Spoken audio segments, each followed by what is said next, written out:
कल्पना कीजिए आपके सामने दुनिया उलझी हुई खड़ी है। हर तरफ जैसे अराजकता सी है, तनाव बहुत ज्यादा। लेकिन आप एकदम स्थिर हैं, शांत, और उसी ठहराव में आपको अपनी असली ताकत का एहसास होता है।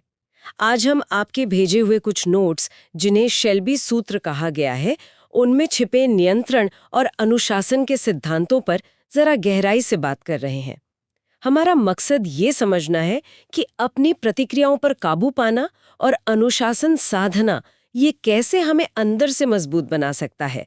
इन नोट्स का एक मुख्य विचार जो उभरता है वो ये कि मुश्किल हालात में शांत बने रहना वो सिर्फ जोर जबरदस्ती दिखाने से कहीं ज्यादा असरदार है। तो चलिए इस विचार को थोड़ा खोलते हैं, है ना? हाँ बिल्कुल। और ये नियंत्रण वाला पहलू बहुत अहम है। नोट्स इशारा करते हैं कि जब हम गुस्सा या दुख जैसी तीव्र भावनाओं में बह जाते हैं तो हम असल में अपनी शक्ति दूसरों के हाथ में दे देते हैं। अच्छा। हाँ, ऐसी स्थिति में कोई भी हमें आसानी से भड़का सकता है या शायद अपने फायदे के लिए इस्तेमाल कर सकता है। इसके उलट अगर हम शांत रहकर सोच समझकर जवाब देते हैं तो हालात पर हमारी पकड़ बनी रहती है, ज्यादा मजबूती से। और इसी नियंत्रण से जुड़ा एक दिलचस्प पहलू है खामोशी का इस्तेमाल। नोट्स कहते हैं कि चुप्पी कई बार सबसे ताकतवर हथियार साबित हो सकती है, खासकर तीखी बहस या तनाव के पलों में। ऐसा क्यों?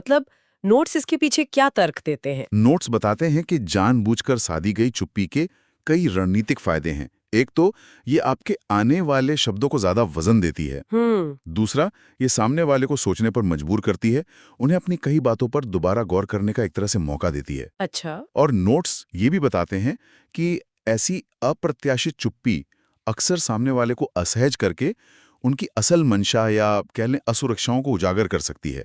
ये भावनात्मक उबाल को रोकने का एक कारगर तरीका है। तो बाहरी शांति बनाए रखने के लिए अंदरूनी मजबूती चाहिए, और यहीं पर मेरा ख्याल है अनुशासन का महत्व सामने आता है। बिल्कुल। नोट्स में थॉमस शेल्बी के काल्पनिक उदाहरण का जिक्र है, जो दिखाता है कि कैसे उसने रोजमर्रा की एक सख्त दिनचर्या और योजना बनाकर अनुशासन कायम रखा। इसमें सुबह जल्दी उठना, ध्यान करना और अगले दिन की तैयारी जैसी बातें शामिल हैं। लेकिन क्या ये सिर्फ आदतें बनाना है या इसका कोई गहरा मतलब है? नोट्स के अनुसार ये सिर्फ आदतें नहीं हैं। ये छोटी छोटी लगातार की जाने वाली अनुशासित क्रियाएं ये धीरे धीरे एक मजबूत मानसिक ढांचा तैयार करती हैं। मानसिक ढांचा? हाँ, ये दिमागी ताकत बनाने का तरीका है जो मुश्किल वक्त में हमें कह सकते हैं टूटने से बचाता है। नोट्स की एक पंक्ति इस बात पर जोर देती है, सबसे कठिन लड़ाइयां हमारे दिमाग के भीतर लड़ी जाती हैं। अनुशासन हमें उन अंदरूनी लड़ाइयों के लिए तैयार करता है। शायद इसीलिए शेल्बी की योजना उसे मुश्किलों में शांत और केंद्रित रहने में मदद करती थी, ऐसा नोट्स बताते हैं। और नोट्स एक और बहुत गहरा विचार सामने रखते हैं, अपने दर्द को अपनी प्रेरणा बनाने का। ये बताता है कि कैसे अतीत के दुख, नुकसान या पछतावे को अनदेखा करने के बजाय उसे आगे बढ़ने और अपनी दुनिया को अपनी शर्तों पर ढालने के लिए एक ईंधन की तरह इस्तेमाल किया जा सकता है। हाँ, और मनोवैज्ञानिक नजरिए से देखें तो ये प्रतिकूल परिस्थितियों को विकास के अवसर में बदलने जैसा है। इसे रीफ्रेमिंग भी कहते हैं। रीफ्रेमिंग? जी। जब वो मुश्किल अनुभवों को सिर्फ सहते नहीं बल्कि उनसे सीखकर उन्हें अपनी ताकत का हिस्सा बना लेते हैं तो हम ज्यादा लचीले और मजबूत बनते हैं। ये दिखाता है कि कैसे सबसे गहरे घाव भी सबसे बड़ी ताकत का स्रोत बन सकते हैं। तो इन नोट्स से जो मुख्य बातें निकल कर आ रही हैं वो है अपनी प्रतिक्रियाओं पर नियंत्रण रखना, फिर चुप्पी का रणनीतिक इस्तेमाल, रोजमर्रा का अनुशासन और दर्द को अपनी विरासत में बदलना। हाँ, विचार छोड़ते हैं।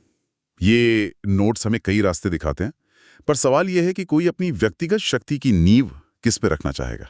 ये अच्छा सवाल है। क्या पहले अपनी प्रतिक्रियाओं पर महारत हासिल करने पर ध्यान केंद्रित करना सही रहेगा या फिर एक अनुशासित, संरचित जीवन शैली बनाने पर? ये चुनाव ये किसी की भी यात्रा की दिशा तय कर सकता है। एक सोचने वाली बात है।